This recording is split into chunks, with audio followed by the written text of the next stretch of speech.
Hi loves, welcome back.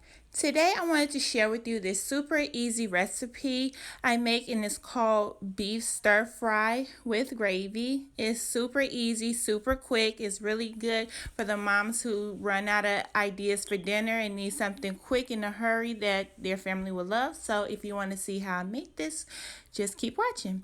Now, the ingredients you will need is first a green bell pepper. You will also need a red pepper. You can use a onion or a yellow pepper if you want, it's optional.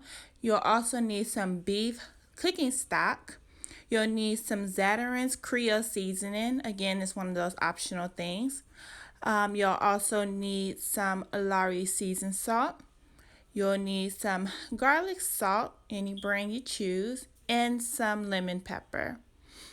And you'll also need a pack or whatever you want to use for steak. I just use this beef stir fry. It's already cut in slices, so it's super easy and fast for me to do.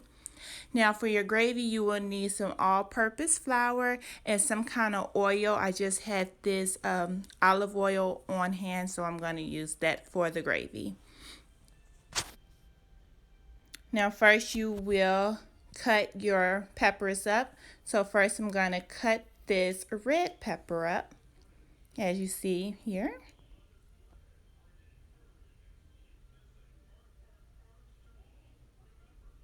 Just chop it up in slices, as thin or thick as you like. It's up to you.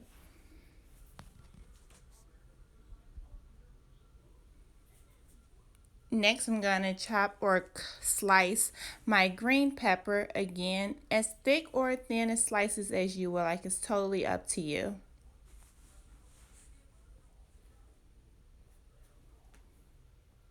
And this is what it looks like once I'm all done cutting them in slices. See the green and the red peppers. And right here I have to rinse the meat off, and I also don't dry the meat because I need that extra moisture from the water in the pan so that it will help with the meat cooking. So don't dry your meat off after you rinse it. Just rinse it and put it right in your pan that you're going to cook in. So now I have the meat cooking. It's been cooking for maybe about 1 minute. So now I'm going to season it. And I'm just using all the seasonings that I showed you in the beginning. I really like that Zatarain's Creole seasoning because it has the onion and garlic and a little bit of pepper. It's a little bit spicy, but not too spicy for the kids, to give you just the right amount of kick. So that's why I put that on the meat. A little garlic salt, not a lot. Now just add a little bit of seasoning because once the gravy is in, you can taste it and see if you need to add more seasoning. So don't go too crazy with the seasonings right here. And now I'm just evenly distributing the seasonings throughout, mixing it all in. And I'm going to let this cook for a while.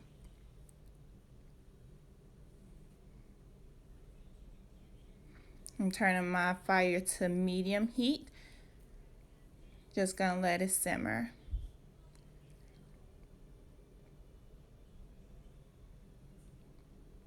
Adding the top and letting it cook. So now I'm back after about 5 minutes to check on it, see how it's progressing. It is browning. You don't really see that much pink anymore, so that's good. So it's still cooking. Gonna give it a stir. Make sure everything is cooking evenly. Put the top back on, let it cook a little longer. Now I'm back after another 5 minutes, and I don't really know if you can tell by the video, but it is browned. It is like almost done at this point. I think in the video I still see a little bit of pink, but in person it is almost done. It's way more brown than it looked on film, on camera. So now it's time to add our peppers. So again, it's been about 10 to 12 minutes that I let it cook before I even add the peppers. So I'm going to add the peppers, and then I'm going to give it a nice stir just to evenly distribute the peppers throughout. Make sure everything is cooking evenly.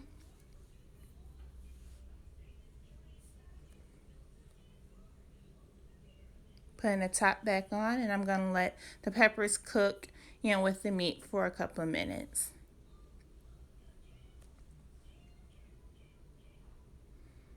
Now I've let it cook for about 5 minutes, and you can see my water boiling back there for my rice. So now the plate that I had the peppers in, I'm gonna dump all the meat and the peppers onto that plate because I am going to use this pan for my gravy. You don't have to use the same pan, it's totally up to you, but because this pan already have a lot of the seasonings and everything at the bottom of it, I want to just use that so I don't have to use any more seasonings. So I'm going to use this pan. Now right here, I am going to add my oil. Depending on how much gravy you want to make, that's how much oil you would use. I'm going to make maybe about 2 cups of gravy because we like extra gravy on our rice. So I use about a half a cup of oil. Well, not right here, but you'll see I'm going to add a little bit more oil, so it's all going to equal to about a half a cup of oil. Then you have to let that oil heat up before you can add your, what is it? You're going to let that oil heat up before you can add your flour to it. So right here, I'm taking my flour, got a spoon, and I am going to dump 3 tablespoons of flour into my hot oil.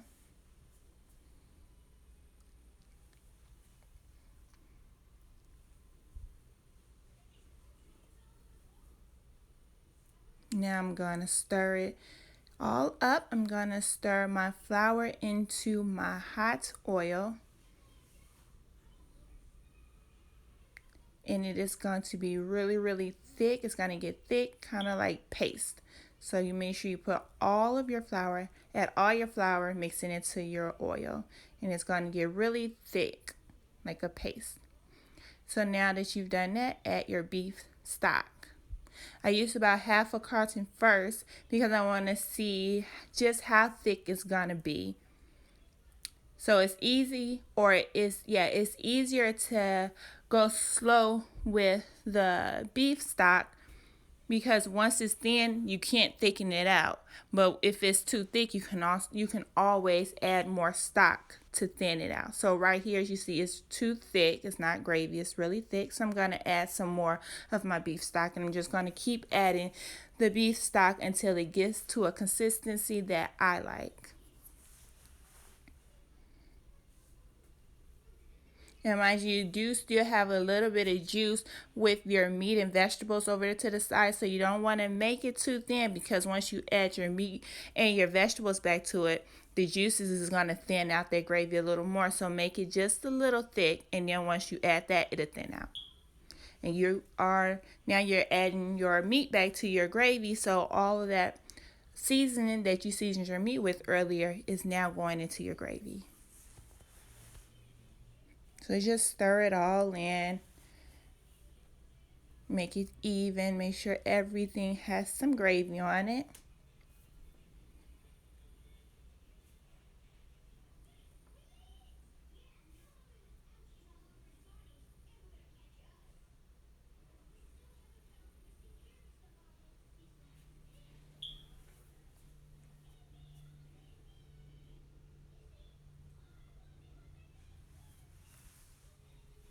Now I'm going to cover it back up and just let the gravy cook into my meat and vegetables.